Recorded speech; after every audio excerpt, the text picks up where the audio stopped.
So it's the end of another game week of WSL action, and this one was incredibly important. It feels that a lot of the results this weekend could have a huge impact, Harry, on the rest of the season. Exactly that. It was a really big weekend at both the top and the bottom ends of the table, and we're starting to see some gaps emerge at both those ends. And I think that we always say the crunch time is as we get towards that winter break, and it feels like this game week, as you say, could be one that we look back on at the end of the 22 game weeks and think that this could be where things were potentially decided.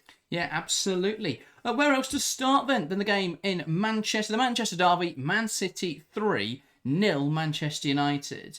Going into this game, Harry, I think we expected quite a tight affair, but this was anything but that. Exactly that. We expected goals, and as you say, the last few have been pretty tight. Bar the one last year at the Etihad, most Manchester derbies are pretty close, but there was a huge divide between City and United in this game. Manchester City absolutely ran riot. United could not keep up with them in that first half, and as United learnt last year, if you get a commanding lead in this kind of game, you just go on to see that out in the second half, and City got the job done. A big win for them, keeping them top of the table, but yeah, United were blown out of the water, surprisingly so. Unbeaten so far this season were Manchester United, and City have gone and changed that in very dramatic fashion. But yeah, a massive win for Yeglerts and City, really capturing that Derby Day spirit. Manchester, becoming blue after last year, seeing a couple of United wins. But yeah, a massive game for both sides, and United were miles off it.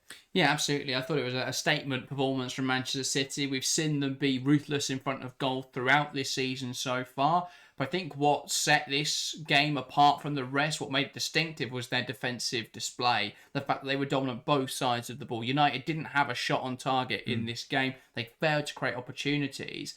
And while, of course, some part of that is attributed to United not performing at the level we would expect, a larger part was City making it very difficult for United to create those opportunities, particularly in central areas. United, I thought, didn't have the width you would usually expect. I think the choice to go for Leia Gautam, especially when she made the error for the second goal, was a bit odd.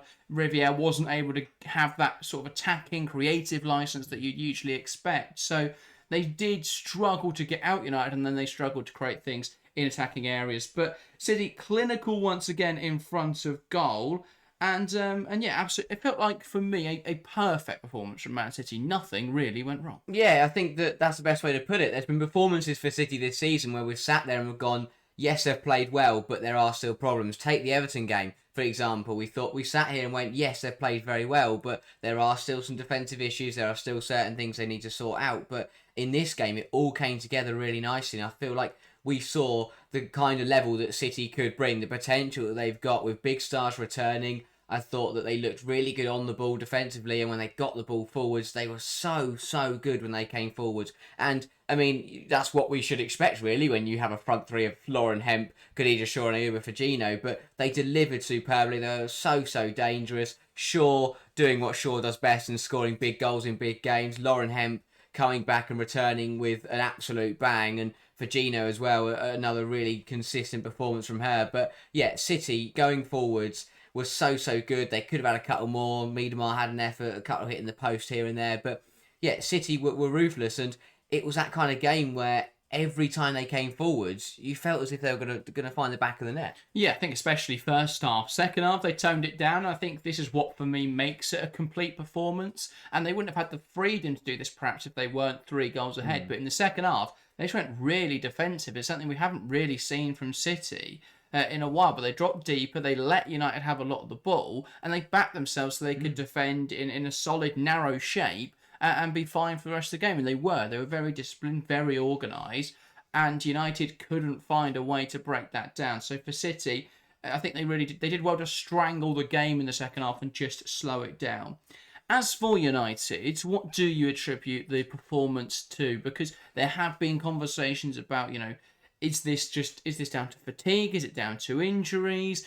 Is it down to them overperforming in other games, and then when they've played these top sides, they've underperformed? Perhaps what would you attribute it to? I think it's a real mix of factors. I think first of all, form for United has not been brilliant coming into this one. Obviously, we know they've had a couple of tough results recently, or even the wins they've had to work hard for. So they lost to Villa at home. the Atletico Madrid game was a very, very tight and nervy one. And it's been really bizarre. The Brighton game as well was touch and go at times. And I think that the form, not only as a team but individuals, has been tested. In the last few games, I thought Maya Letizia has looked really off it in the last few matches, and that is really hurting United defensively, because when your best defender, when your captain is not at her usual best, and with Letizia we've got so accustomed to seeing her play incredibly in every single game, the fact that she's dropped off a little bit in the last few games is massively hurting United, and no one else has stepped up to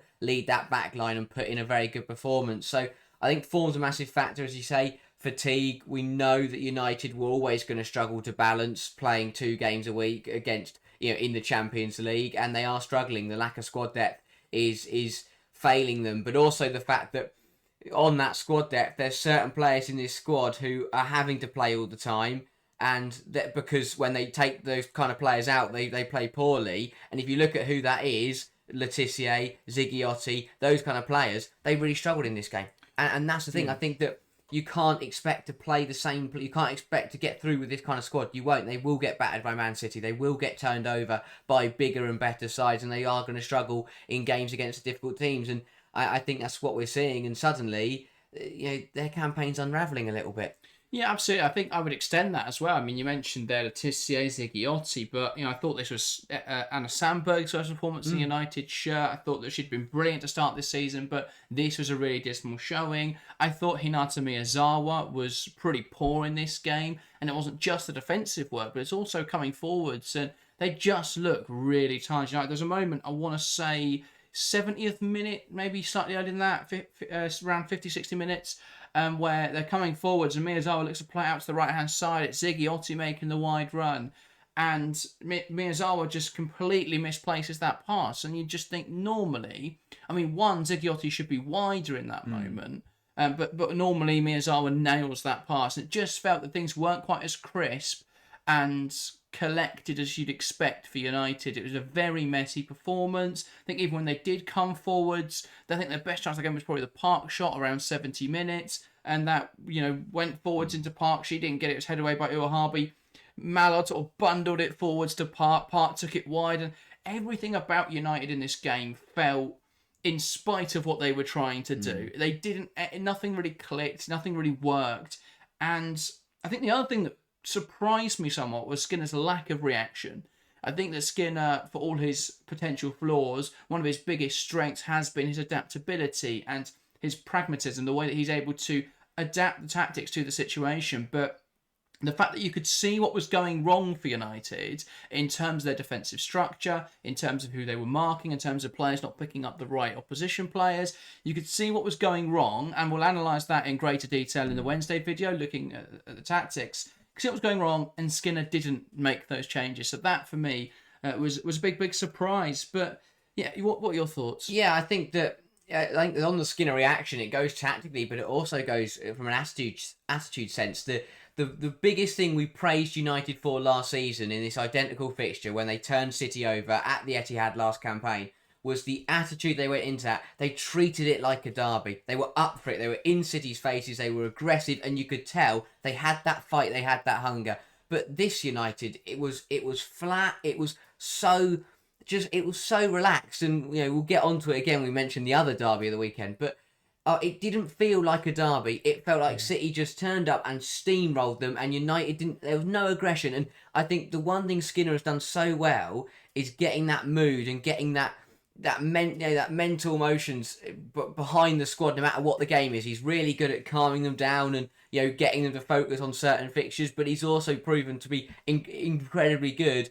at getting them up for these kind of games. But for this one, they looked miles off it, and especially compared to how they played against the other top sides in the league. And when I mentioned that being aggressive and being up for it, it's what they did against Chelsea. You could tell that they had that fight, they had that desire to not lose that football match. But in this game, it just felt like United didn't care, which was really bizarre to see, because I think the one thing they've always had over City in the derby match is that United are always the ones that rise to that derby level. They see that aggression, they see that fire. But yeah, I thought they were miles off it. And on the other camp, Jägerlöts nailed it. City, it was a very professional job. And yeah, they completely smashed them. Yeah, and the data supports your argument as well. City won 61% of the duels, 76% of aerial duels, 27 tackles to United's 16. A lot of the other defensive stats quite similar, but it was about that desire for City, and they completely won that midfield battle. I think the other thing was that City in this game experimented more with directness and the way that they were able to play those balls in behind, knowing they've got Shaw, they've got Miedemar, and even if they don't win the first ball, they're going to win the second ball. And we saw them experiment that to a great degree. There's a chance early in the game where the ball goes long, it's headed down by Laetitia, but it's headed to Viviana Miedemar, and then she combines it and they get a shot away. So I think that was the Shaw one. She plays it to Shaw, back to Miedemar, into Fagino, taps it to Shaw, and Shaw, drags it across the goal looking for Kasparov. Yeah. She doesn't quite get that. That was a really nice move. So yeah, it was interesting to see. I thought City were excellent though. As I say, we'll have a full tactical analysis out for that on Wednesday. So if you want to see more of the intricacies of the game, look out for that. In terms of the impact though this game has on the table, City clear at the top now with results elsewhere going their way. Could this be the turning point of the season? Are City able to maintain this level? Potentially so. I think it's a very difficult one to answer. Of course, they've now got quite a decent gap to Chelsea, or they've got a wins worth gap. The bigger gap for me is the gap back to United, which is now 7 points, I believe. So I look at that, and that's a really nice cushion. Even though Chelsea are within touching distance, Man City would now have to lose or drop points in 3 games now this season for United to stand a chance of catching them. And that is the way City are playing. That seems very unlikely. So even if Chelsea are to catch City, the chance of City dropping behind anyone else now is very, very slim. So now you're starting to put that into context, and we're sat here thinking that the worst possible finish for Man City now could be second place. And in Jägerlöts' first season, that is a great position to be in. But obviously they're top by 3 points, and while they stay there, the longer they stay there, the closer they're going to get to winning the title. They're right in it now. I think that the fact that this weekend was a big one, the other results going their way is absolutely huge, because I think that although it's really good that they've now got 3 points to Chelsea, it's that gap back for me that will be more important to City and Jägerlöts, because they are now in a really safe position in terms of that Champions League qualification, and in terms of finishing in the top 2. They're in a great position to be pretty comfortable. I think the added to that as well is it makes them a much more attractive proposal in January, because if you look at it and go, well, not only are we in contention for the title this season, but there's also almost a guarantee now that we're playing Champions League next season. So that helps them so much when it comes to recruiting talents, and that could help massively in January. Just to pose the question a slightly different way, what would stop Man City winning this title? What are their flaws, and where may they come up short? I think that, again, we spoke about it in the other games this season. Defensively is still an issue. They have conceded quite a lot of goals for the team leading the league. They're already in double digits, I believe. So they're on 9, but just to put it into perspective, United have now conceded 9 goals. Obviously, a large proportion coming in this match. United on 9. Arsenal conceded 8, and the only team that conceded less than that is Chelsea with 5. So now in the context of the campaign, despite, I think the problem for City is that they've conceded lots. They've conceded 9 goals, but they've been spread out over the games. Whereas with Arsenal and United, it's been those concentrated fixtures. They both of those sides conceded 3 to Manchester City. Whereas City haven't conceded more than 1 in any game this season, apart from the Arsenal game where they conceded 2. So they've just conceded almost 1 every game, apart from in the only clean sheets they've had at West Ham and United. So I think that's where the defensive record is a problem. But yeah, it's going to be interesting to see what happens. As for Manchester United, the other thing, that could stop City is injuries. If Khadija Shaw gets injured, if Yui Hasegawa gets injured, of course, that's a huge impact. But City have done okay not to pick up too many injuries so far, and you'd think they only get stronger with the returns of players like Mary Fowler. Lauren Hemp came back into this game and was fantastic for City. You've got players like Iman Bene, who was still fit, but she wasn't involved. She came off the bench in this game. Lily Murphy's coming back soon as well. Carolyn is the other one who's out injured. So City have got more players returning. As for United, still third in the league with Arsenal drawing to Tottenham. 7 points behind Man City though, and the gap between them and first is now the same as the gap between them and 8th. Wow. So again, I feel the optics of this situation have shifted so dramatically. If they had beaten Villa last week, I don't think it'd be as worrying. But now there is that big gap to the top two sides, and it doesn't feel that gap below them is quite as... That's a lot closer than it should be now. Yeah, exactly. I think that the worrying thing for United will be that everyone has considered Arsenal's season to be a bit of a disaster, and that it's been a terrible start to the campaign, and that they are really struggling this season.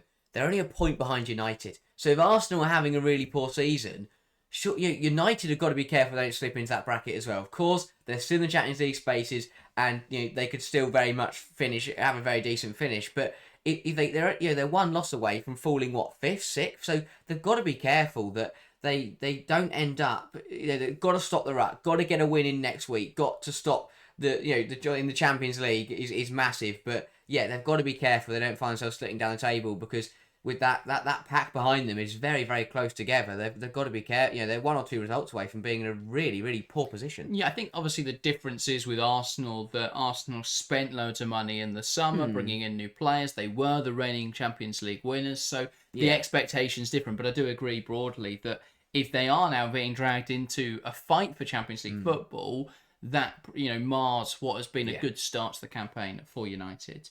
Let's move on then to our second game. Liverpool 1-1 Chelsea. Liverpool executed this game perfectly. Frustrated Chelsea, nailed that defensive setup.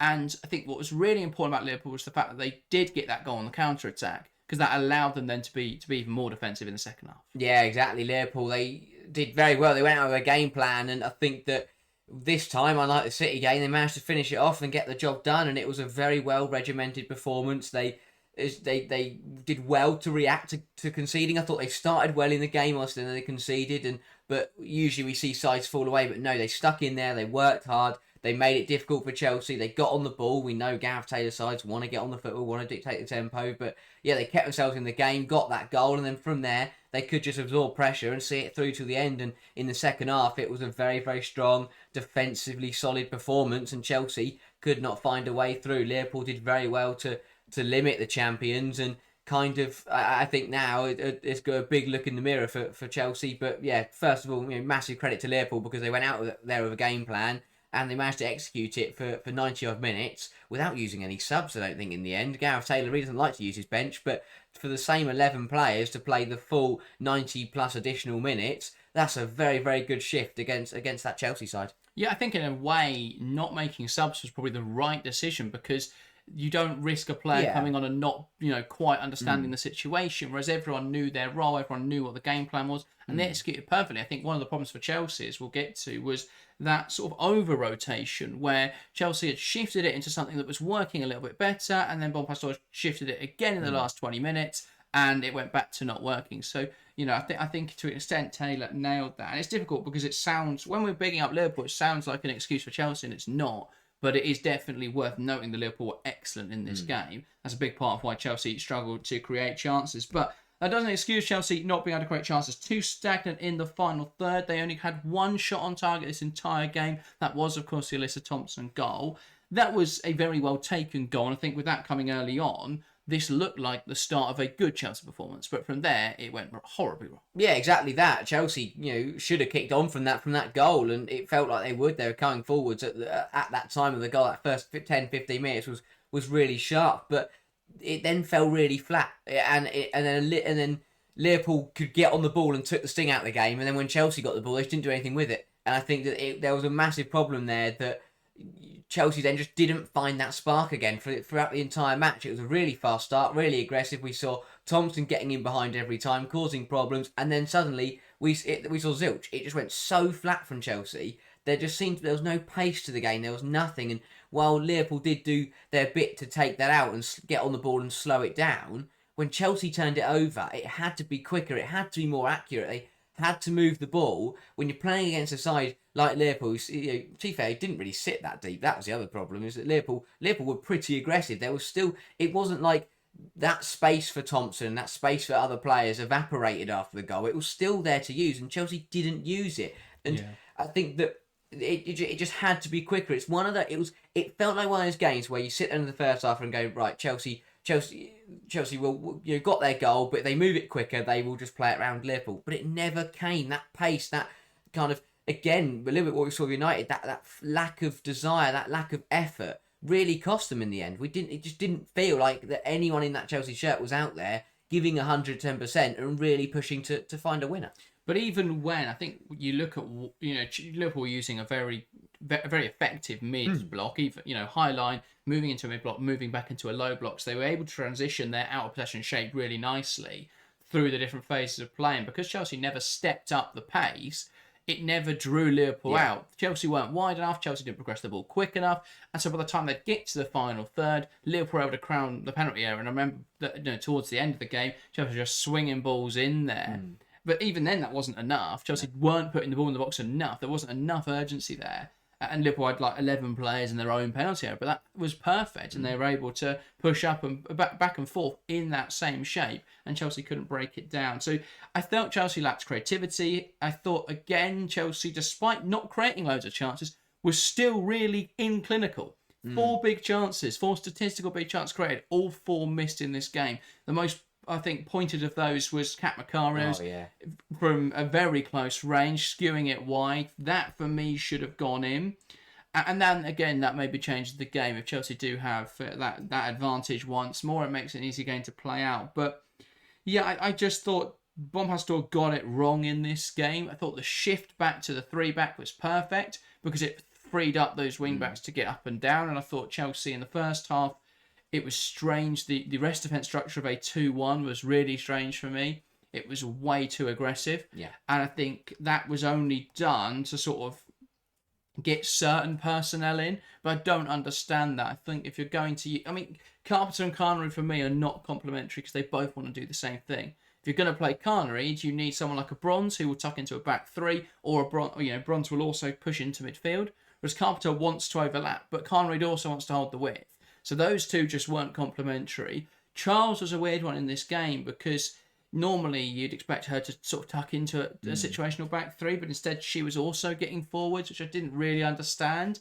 But then when you've got Alyssa Thompson on the pitch, you probably do want an overlapping winger, so they can overlapping fullbacks, they can contribute. So I think if you're going to use Thompson and Carnery, a more complementary fullback pairing would have been Bronze and Baltimore, like last season. And then Bronze can tuck in, and Baltimore can go and support the attack with Thompson coming inside and Captain playing as more of a right 10, and you get the shape that is desired without having to push Cuthbert on, which left Chelsea weak in midfield and way too open to be transitioned on. It was weird because Chelsea had lots of players forward, and yet it felt like none. Because there were a lot of players that were too stagnant, not really getting on the ball, and Chelsea weren't able to progress the ball through the line. So, yeah, I think it's, for me, it's more a conversation around Chelsea and Arsenal this season. Their shortcomings early on have been that they are shifting to a system which everyone else seems to be moving away from, which is this very heavy possession-based system. And while a lot of other teams are becoming very good off the ball, it makes it difficult to play that style. Liverpool were excellent in this game because they're brilliant off the ball. They were able to press Chelsea well. They were able to drop back well. They had a great line. The way that they were able to catch Chelsea players offside was brilliant, and that made it very difficult to play.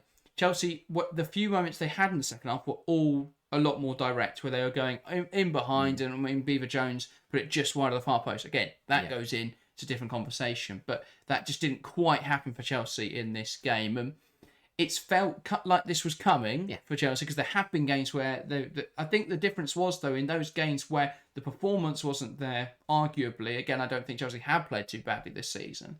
But in those games, there were chances, but they weren't taken. The difference was in this game is that it felt more like Chelsea couldn't create chances of high quality. Yeah, for me, this was Chelsea's worst performance of the season, which I think that, as you say, it makes a difference. That chance creation or no chance creation makes a massive difference, because if you create chances but don't score them, then you sit there and go, well, fair enough, on another day you score them all and it's a much more convincing victory, or you do win the game. But when you don't create any chances, that is not a good enough level against anyone in this league. And I know that Chelsea are experimenting. I know Bompastor is trying different things to make Chelsea stronger and stronger, but this just felt like a really unnecessary experiment. In terms of Chelsea had already experimented, bringing the 3 back into play and trying something different with that, but this just felt like, I don't know, maybe I'm wrong, but it felt like a completely new experiment, or trying something new, which isn't, for me, the way to do it. If you're going to... it was balancing between the 4 and the 3 back. That was the new thing for Chelsea this season.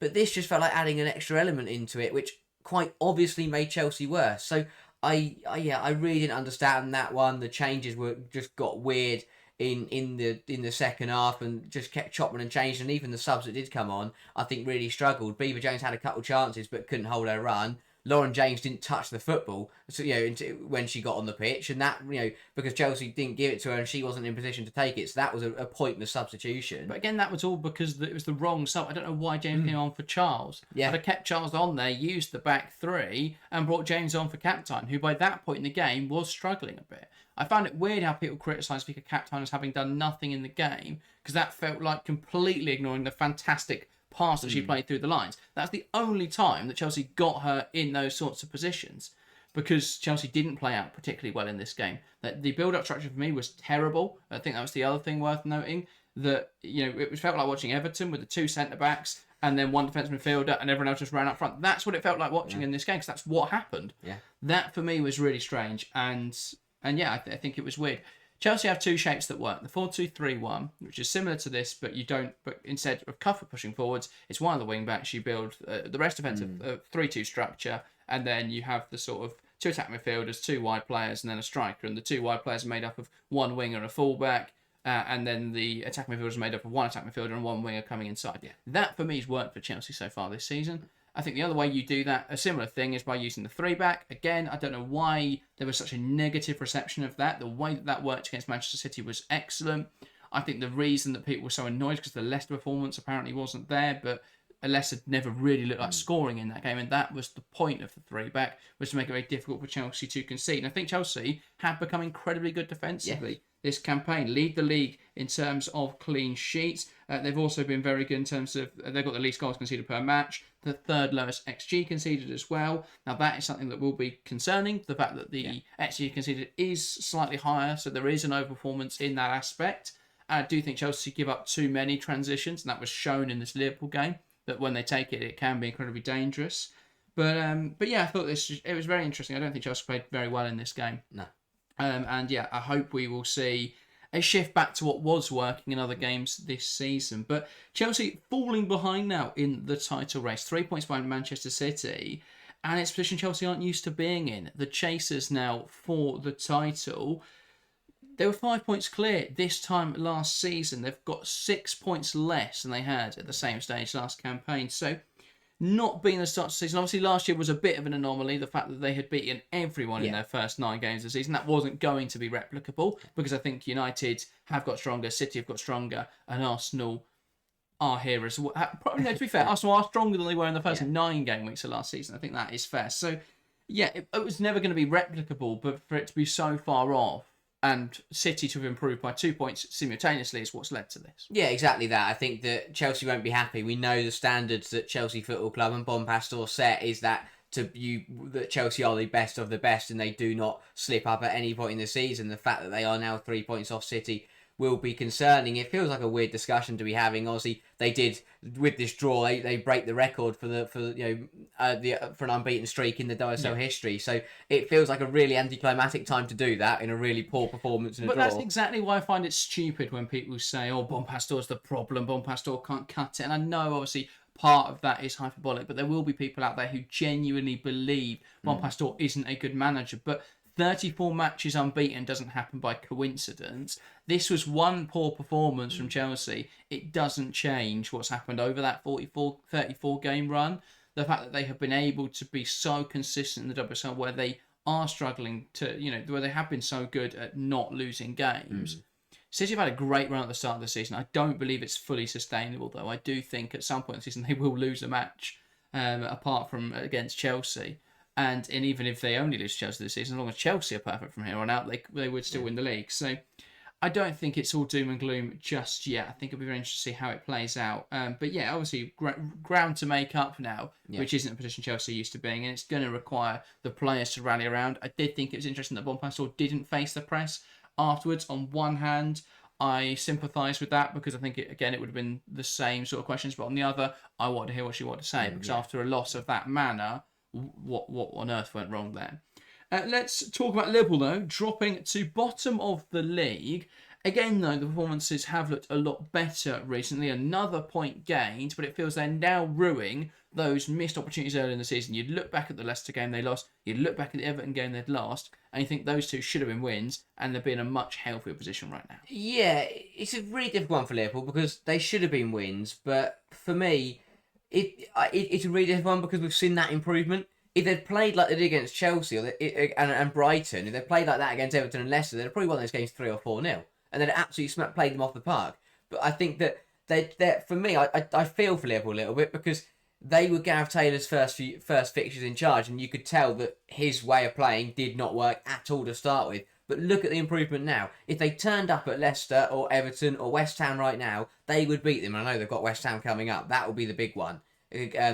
But yeah, where do West Ham sit right now? Exactly. We'll have that discussion in a moment. I'm not worried about Liverpool, to be completely honest. I know they're bottom of the league and I know they've only got 2 points, but I'm not worried because I only see them getting better from here. And if they play like they have against those Brighton and Chelsea performances, if they play like that consistently for the rest of the season, they'll be safe very easily because they would beat anyone in that bottom four. So I'm not worried about Liverpool at all. I think Gareth Taylor will turn it around. It's a good set of players. His system is working.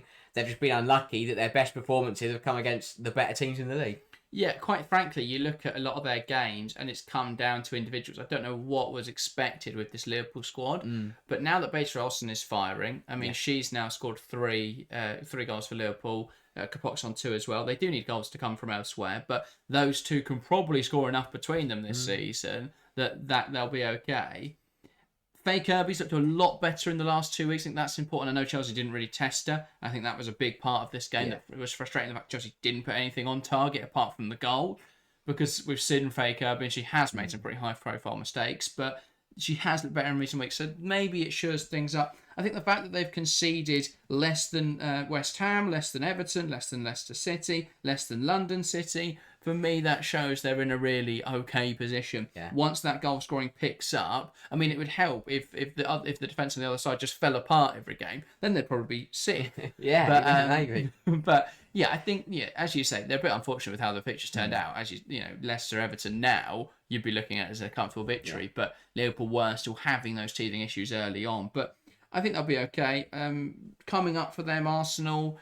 You never know what's going to happen there with the form Arsenal are in right now. Then they've got Aston Villa, who are the most schizophrenic football team I've ever seen. One game, they play like brilliant football and they outclass Manchester United. And then the next game, they just turn up and look like they've been out on the lash the night before.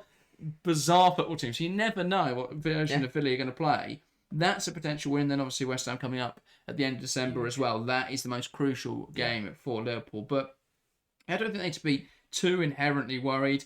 I think there are sides above them who are worse than them. And to be fair, I think if Liverpool are the side playing in that playoff, I look at the quality in the Championship and I think Liverpool would be fine in that game. So I wouldn't be too concerned. They're building for the future. Taylor was an investment for the long term. And now they've got to back him in the market and believe in him, I think. I don't think the football's been too bad to say that he should be sacked already.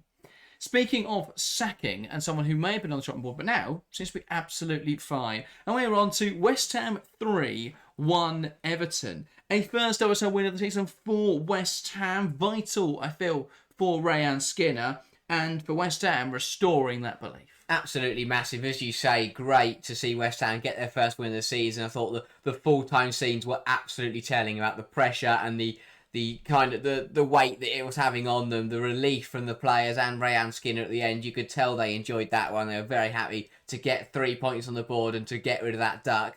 But yeah, they played very well. They deserved it. They tore apart Everton. It was a really good performance, and I think that a vital one, a much needed one, takes them off the bottom of the league for the first time since match week 1. So massive credit to Renee Skinner and West Ham. They got it right in this game and they nailed it. I thought they just went back to basics. They did what they did last season. Let's just score simple goals and win the games we need to win. Turn at home against Everton. They play smart football, get the ball wide, get the ball into your dangerous attackers. If you get a set piece, don't try and pass it 25 times before you stick it in the box. Just chuck it in the area and hope Amber Tisiak heads it home, which is exactly what happened.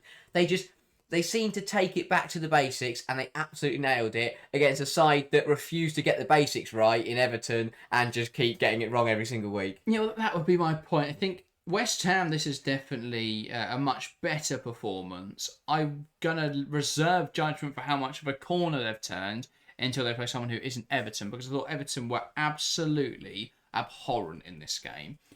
Just every goal, countless defensive mistakes, all over the place. They look so poor right now. I think, again, it was that combativeness. You mentioned it with Manchester United earlier, but they lost, I think, every 50-50 in this game. They lost every challenge. West Ham were more physical, more up for it. I think Skinner's done really well to continue that, keep that unity and that belief, despite the fact results haven't gone their way, and that's why they won this game. But I thought that they were much more creative than they've been in recent weeks. I mean, Anik Denton's been really decent this season anyway, despite West Ham being pretty poor. But she was excellent in this game again. That run down the right-hand side and then cutting it across the box was really good. She did get the cross wrong, but luckily for her, Emily Ramsey doesn't know how to deal with crosses at her near post. That, for me, has been a big problem for Everton this season. You can buy a brilliant team in certain areas, but if you're seeing high-profile mistakes like that from your goalkeeper, that is going to have an impact. But that, I mean, it comes down to multiple things. Hasegawa's got to get out to her. She doesn't put any pressure on Anik Denton. She defends the box instead. And that's fine if you're defending a transition, but there were so many Everton players in that penalty area. She didn't need to be there. She has to close down Denton quicker. And so, good for Denton to get that goal. I think it was thoroughly deserved. A really good performance from her again. And that spoke more about West Ham using their width really well. The way that they were able to get the wing-backs in play, the way they were able to pick out Asai and Ueki in the pockets. I thought they played much better football. Tisiak goal, just Everton defensive organisation again, wasn't it? Yeah, exactly. I think continuing goal from a corner is always a really disappointing one as a manager, because if you get the basics, if you go player for player, everyone sticks with their opposing player, and you just make first contact with it, you don't concede from it. And I think that will be really frustrating for Sorensen, because you should never concede from a set piece. I think especially when you put two players on Tisiak purposefully, and neither of them did anything to try and put her off. She ends up heading it into what was an easy goal in the end. But again, West Ham played to their strengths. I don't know why West Ham aren't making more of set pieces. They've got so many players who are good at set pieces. Why not make that your MO? You're not a side in West Ham who are going to play beautiful, flowing football where you're knocking it around. It looks wonderful. Just lump it in the box and use your strengths. And I think they did that really well in this game. They got it wide quickly. They got balls into the box. They got corners, and they got the goals that were important. The other goal then, it was just another poor piece of build-up play from Everton, where they try and play out from the back. They get it wrong. West Ham jump on the ball.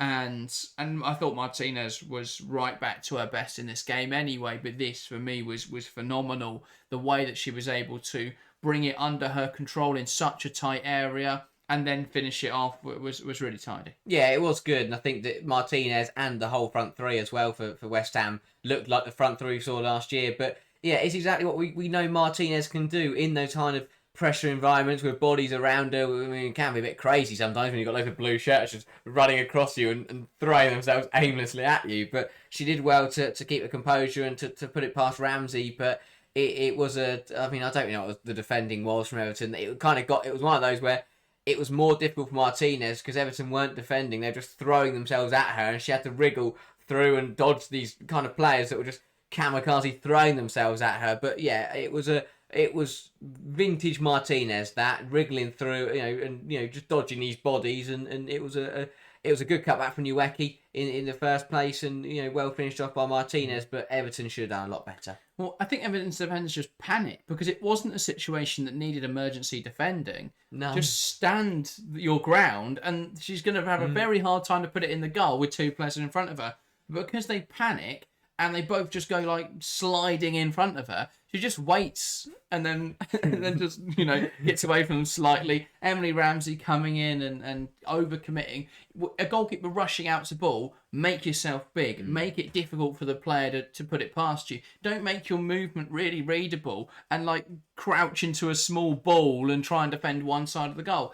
That goes against everything that a goalkeeper should be doing in that situation. So again, that was a big problem for Everton. But Everton did have a well-worked set-piece goal as well in there, but, I mean, that was very much game over by that point. But they did well to head it back across the box. West Ham still can't go a game without conceding a goal, but, I mean, baby steps. A win's a big step. We'll worry about not conceding next time. But West Ham moving off the bottom of the table for the first time this season, that is an important step. Yeah, it's absolutely massive.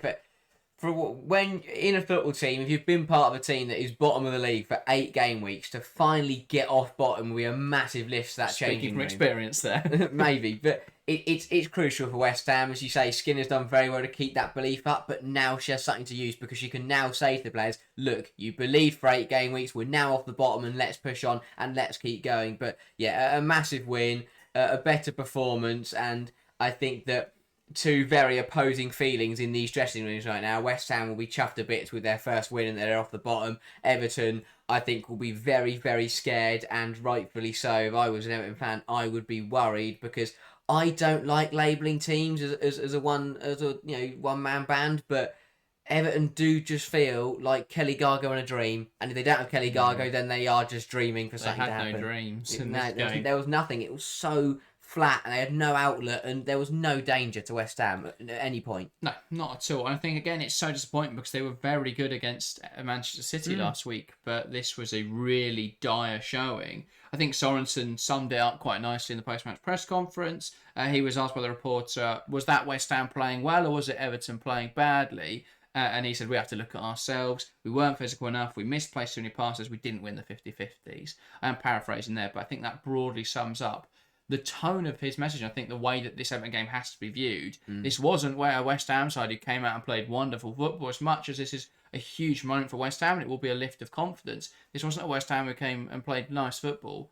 This was an Everton who fell apart under any pressure and let this defeat happen. And ultimately, this shifts a lot because if Everton had won this game, they'd be 9th in the league. They would be considerably ahead of Liverpool and West Ham.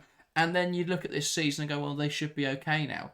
Now they're right back into trouble. And I think looking at the way that West Ham and Liverpool are playing, I think both those sides have looked better than Everton and Leicester, despite the results going the way of the Toffees and the Foxes. So, yeah, I think it's going to be a fascinating rest of the season. That West Ham-Liverpool game coming up in December will be so crucial. Everton don't have it easy over December, though they play Chelsea and Arsenal. I don't see things getting much nicer for them. So they could end up very quickly dragged into this relegation fight. In fact, I think they are now in it. Oh, yeah. And I think they're slap in trouble. Yeah, exactly that. I think that they've got to be very careful because, again, I know it's only a playoff this year, but if they play like this against some of those teams in the Championship, then they could be in a bit of trouble. They don't want to be there. You don't want to be in a playoff game. Anything can happen in a one-off match for survival. You do not want to be playing in that game. But, they need to put their ideas up. I think Sorensen, it's good that he realises that they've been pretty poor recently, but it needs to be better from Everton.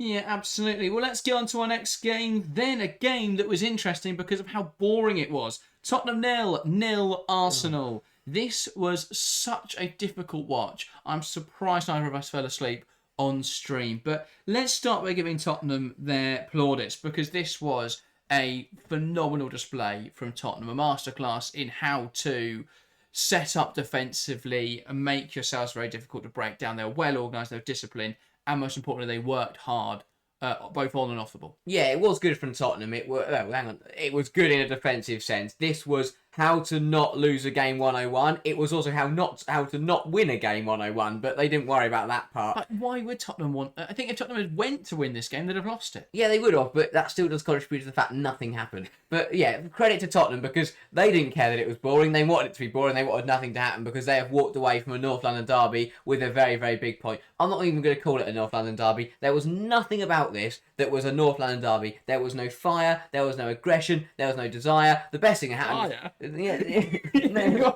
You wanted a fire? No.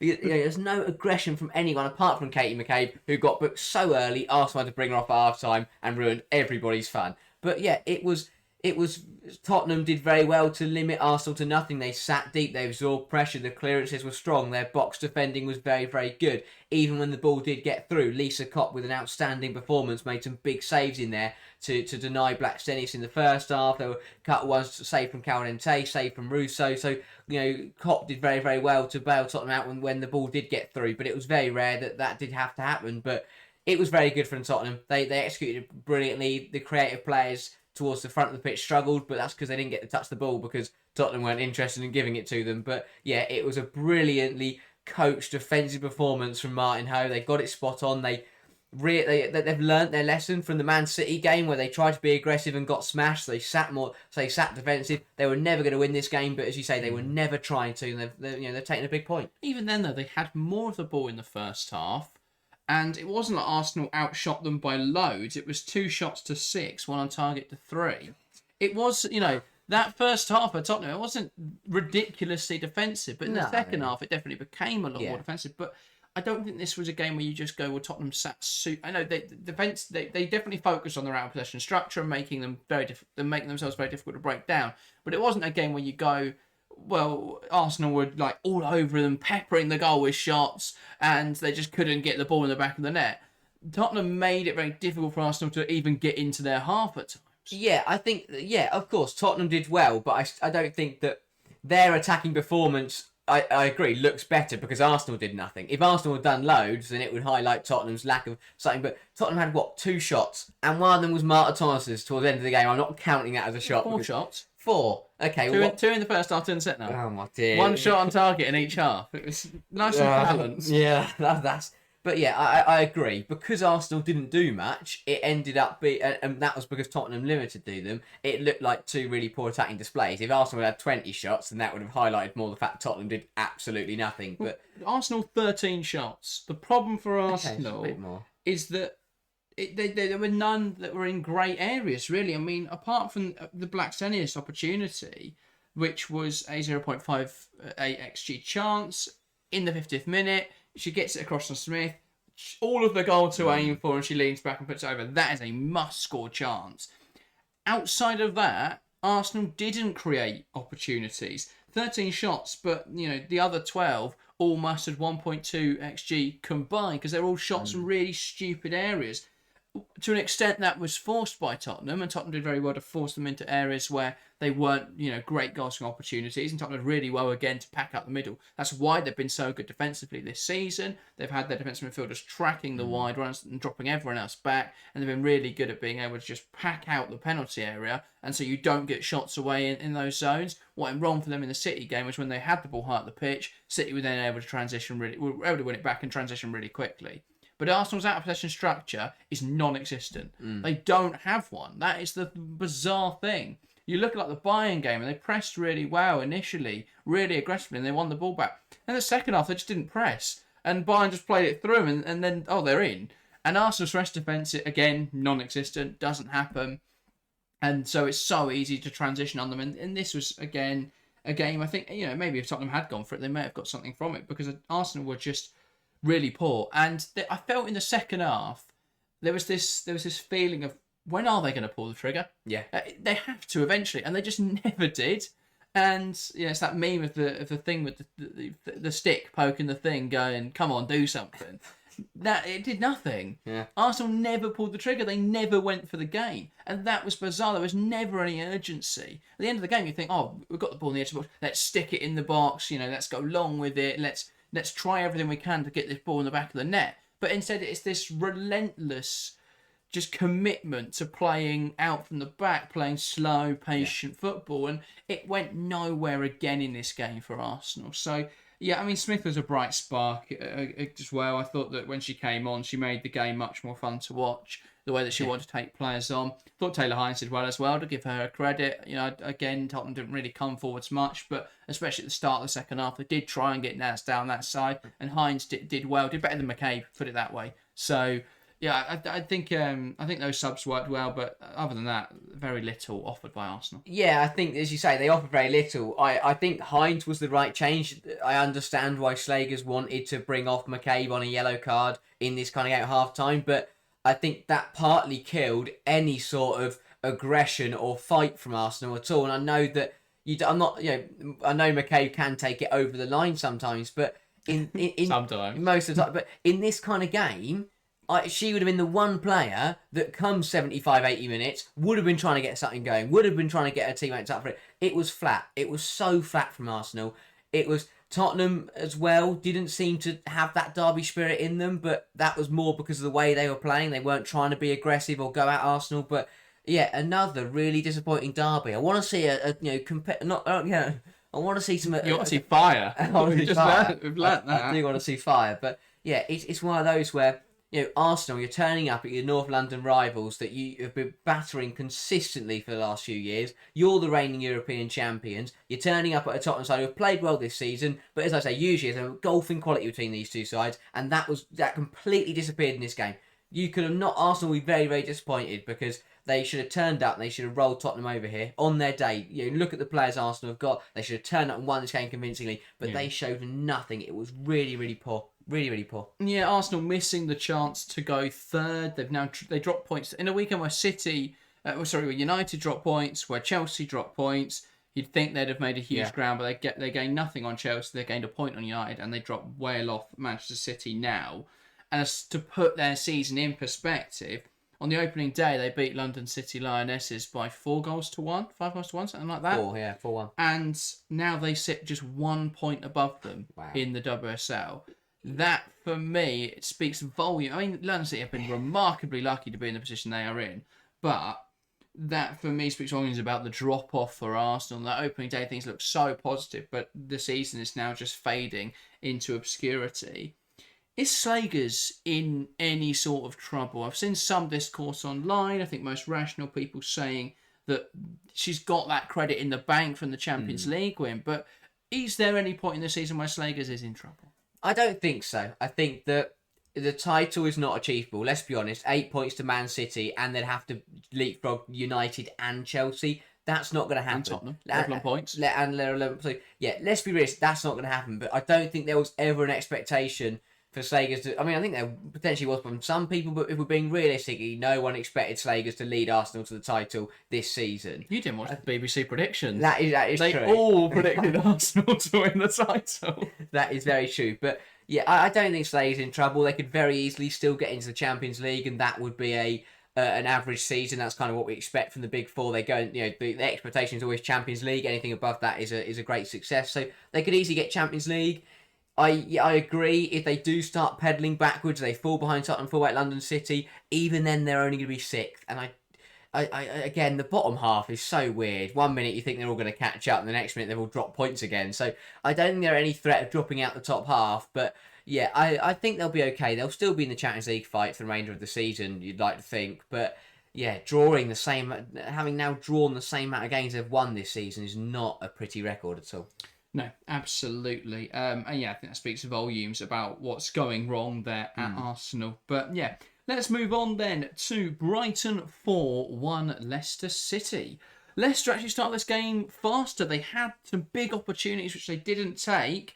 And again, it was really poor in front of goal, and Anadozie coming up massive for Brighton. Yeah, exactly that. I think that this game, result-wise, was the only game that actually went with the pre-match prediction that everyone would have anticipated, but performance-wise, really wasn't a 4-1. I really... City United probably, I think people would have predicted City to edge it, probably not 3-0. Yeah, exactly. But... I think that I think Brighton were a bit lucky to win this game 4-1. I think there's a video on the Brighton Hotel that are called like Brighton below Leicester City away, and I thought that's not what happened at all. Leicester were in this game, and as you say, if they managed to put the ball in the back of the net when they had the chances, this could be a very, very different result. They went for it. Do you know what? Massive credit to Rick Passmore, because he decided to pass the ball more and move up the pitch, but they went for the game. And yes, it didn't work out and they did lose, but there were big signs of promise, and they were starting to get there. And as you say, if it wasn't Fernandozzi making some big saves, Leicester could have been 1 or 2 in luck before Brighton even had a chance. Just like to say, they didn't really pass the ball more or at all. Brighton 64% possession, but that's in the first half, 67% overall, because in the second half they had 70% of the ball. But in the first half, Leicester did start positively. 3 big chances, all missed for Leicester in the first half from 7 shots.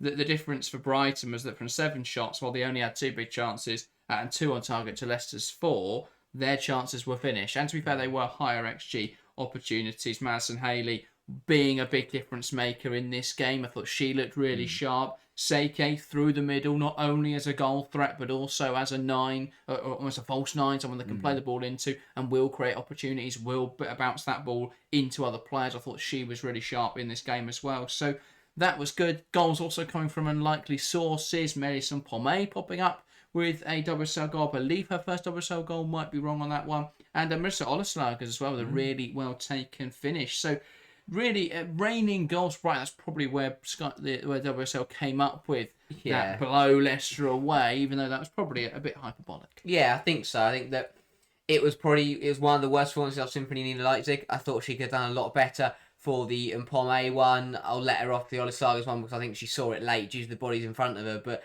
I think, again, that sounds a bit harsh, but think of the levels we've seen from Leipzig over the last couple of years. She's usually an incredibly consistent, high-level goalkeeper.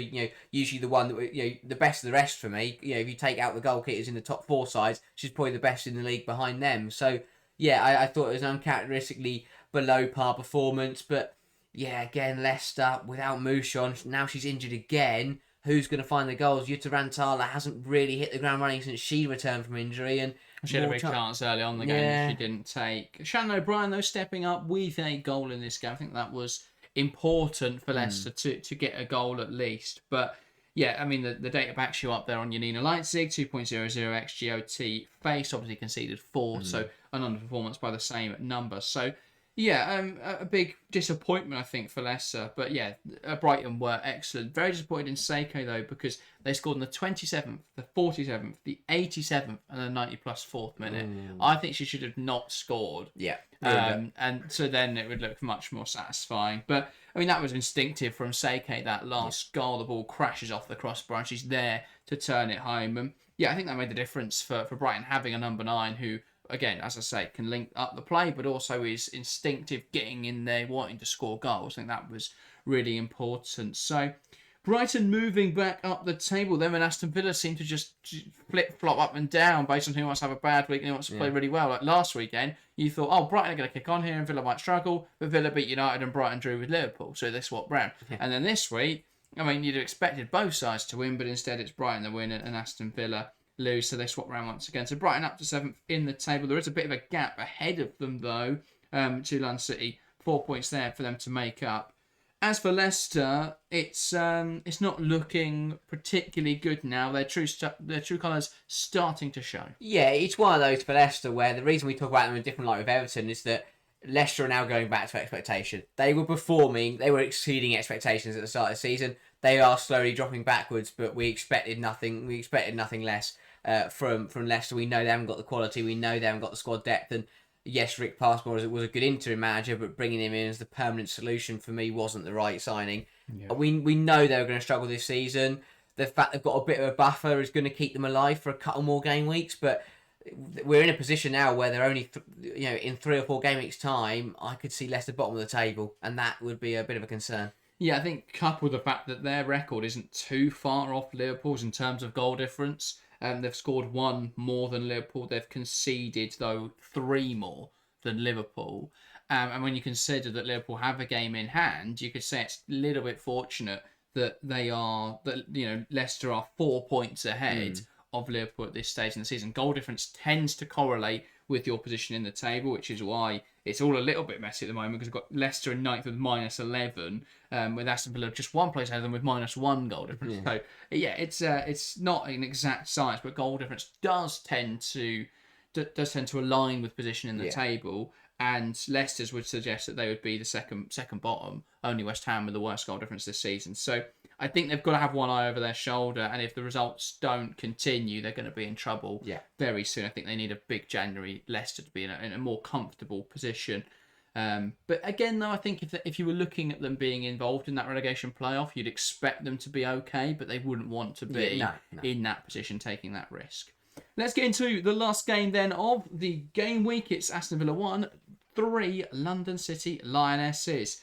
Villa unlucky not to score early on in this game. Hansen, after 6 minutes, just her strike hitting the inside of the post and coming out of the goal. Again, really unfortunate there, but she did find a goal later in the game. Kirsty Hansen, 32nd minute.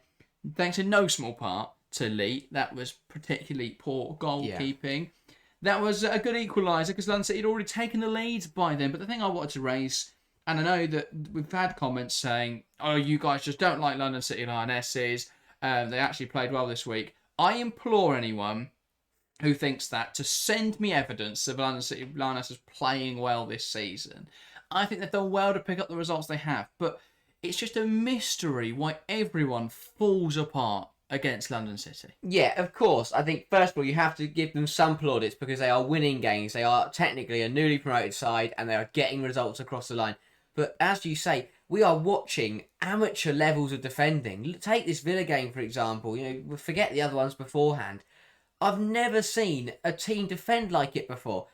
But box defending was atrocious from Aston Villa. And it wasn't London City forcing that, because you don't force it from a corner, because you just put the ball in the box and the opposition... It depends what you're doing. If they were pushing Villa players out of the way, then fair enough. That's a foul. Well, no, you are allowed to be, you're allowed to make the run and draw players out of position. Sorry, that's a better way to say it before the ref bloody has a go. But, that first goal, Kumagai's header you're talking about, Villa let that ball bounce across their penalty area. No one just deals with it. And then Kumagai it's a fairly weak header at the back post, and no one gets in front of it. Yeah. And that, for me, is bizarre. And it's not like, if this was a Villa side that are like a Leicester or a West Ham or a Liverpool, where you've seen defensive errors throughout the campaign, fair enough. This is a Villa side who have only conceded 9 goals all season. Only conceded 10 goals all season. And that includes this game. Before this game week, they had a better defensive record than Manchester City, a better defensive record than Arsenal, and only 1 goal conceded more than Manchester United. 10 goals conceded now after this match. But this is the Villa side who defended so well, who kept a clean sheet last week against Manchester United, and they let that ball bounce across their penalty area. Yeah. Baffling for me.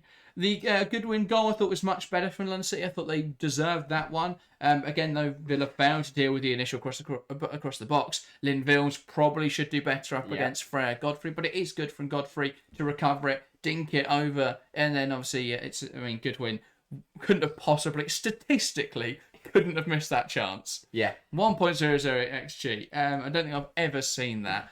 And so, statistically impossible to miss that for Goodwin. But that one was, a bit better created. The football leading up to it, at least, was better. And, a little bit of fortune, but a good play from Godfrey to get that ball across, and Goodwin was on hand to tuck it home. The then other header from Seki Kumagai.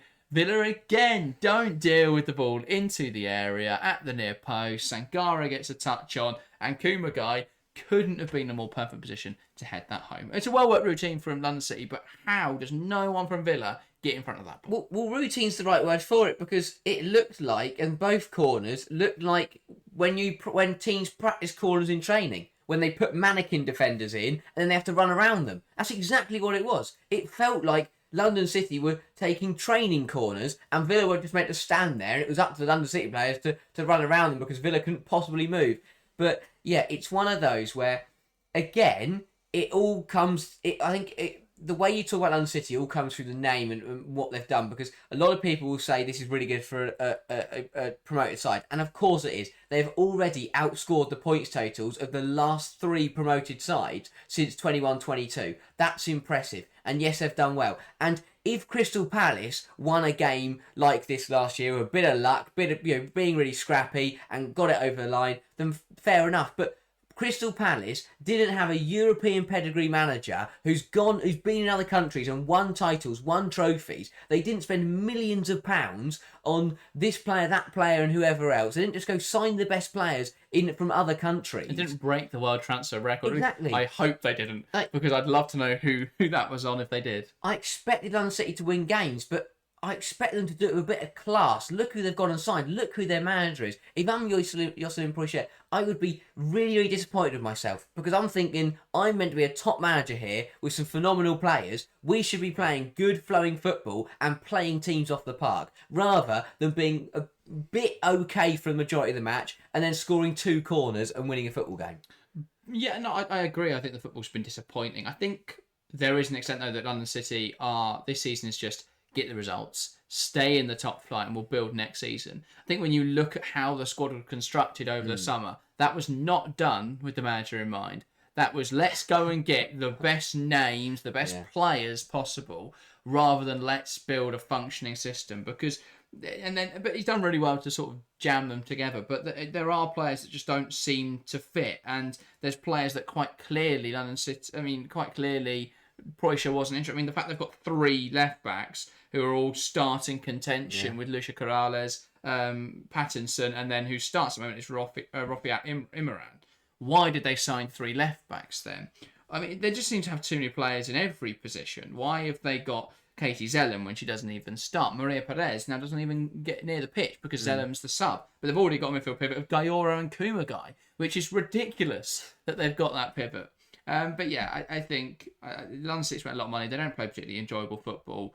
And I thought Villa were unlucky in this game. Yes, they should have done better. I mean, that is the thing. They should have done better. Oh, yeah. What on earth were Aston Villa doing for the goals conceded? But they came forwards. They created opportunities. And again, they didn't put them away. Both these sides created the same number of big chances. The difference is that London City took theirs and got 2 others, whereas Villa failed to take any of their opportunities. 22 shots to 9.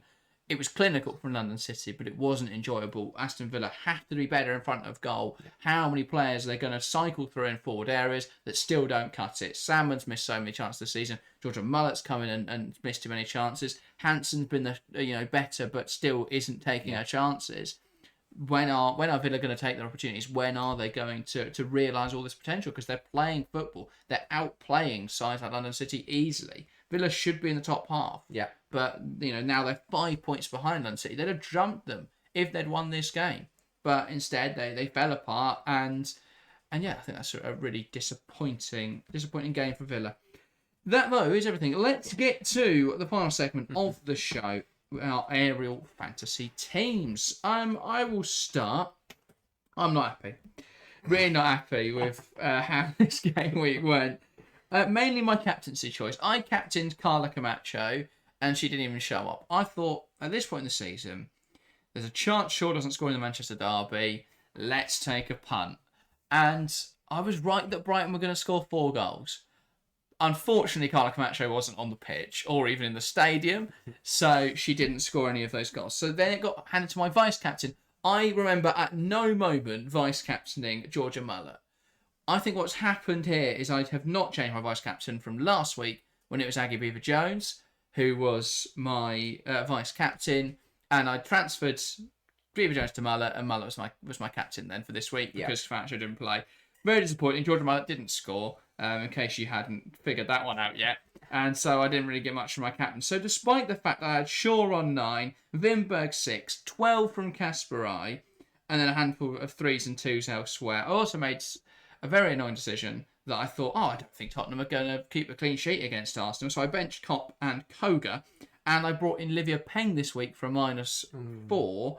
And yeah, unfortunately, I should have started Lisa Kopp against Arsenal. Who would have known? And I should have started Toko Koga rather than Letitia. But there we go. Disappointing week overall. It was annoying because after the Manchester derby, I was quite happy. But it's another down arrow. It's another disappointing week.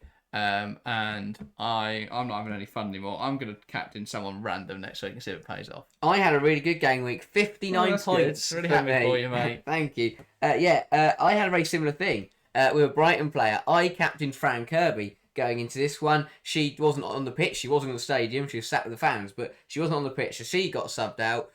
Someone else came in for her. Don't actually know who. But my vice captain. Oh, that's a relief, isn't it? My vice captain was Khadija Shaw. Was it Georgia Mullet? No, it wasn't. No, it wasn't. It was Khadija Shaw. So she got 9 doubled to 18. I had Pagino 5 with an assist. Rantala 8 because she got an assist and is visionary because everyone thinks she's injured because that's what it says on the game, but she's not.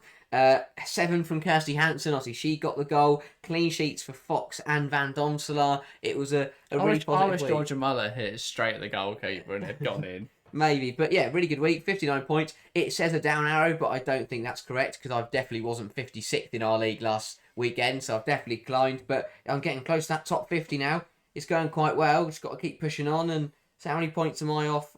Hang on, where am I? I can't find me. Where have I gone? Here we go, 435. I'm only 3 points off the top 50. So next week, gonna push on and get there.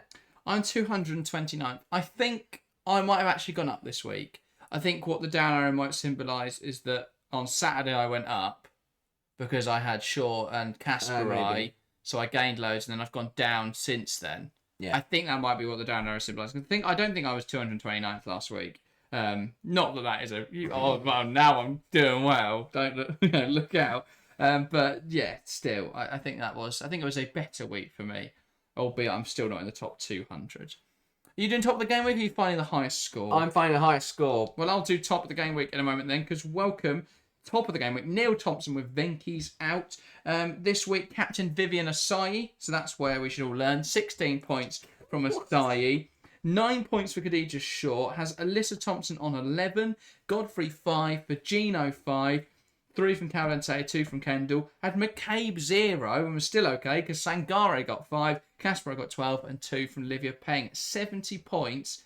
Very good week. Wow, highest of the game week, or at least that I can find in our league, is Queen Blundell by Adam J. 80 points for this match week. Again, had Vivian Asai and Khadija Shaw with 8 and 9 leading their line. Captained Alyssa Thompson, so that's 11. Doubled to 22. Had Godfrey 5, who were the other big scorers. Rebecca Knack with 15 points because she had a clean sheet, a goal, and is visionary, and got bonuses.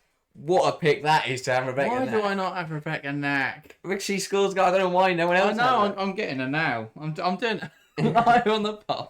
She's a visionary, only set like 0.6% because she's been out injured. The other big scorer was Lily Wooden with 11. Got 3 bonus points, an assist, and again is visionary. So visionary's paying off for Adam J and Queen Blundell. Big 80-point score has seen them rise right up the table. But yeah, a very good week. We saw some big scores there. I thought the average of 33 was quite low, saying that most people in the league got above that. Right, you have to round this off because I'm buying Rebecca Knack. No, that is everything from this week's show. I hope you have enjoyed. If you have, make sure to leave a like. Make sure to subscribe if you're new. If you're new and you've watched this all the way to the end, I implore you, welcome. You must have liked this video, so subscribe and watch for more. There'll be, as I say, analysis out on Wednesday of the Manchester Derby, and we've got something a little bit different dropping on Friday, so look out for that. That is everything from us today. Thank you guys very much for watching, and we'll see you next time. See ya.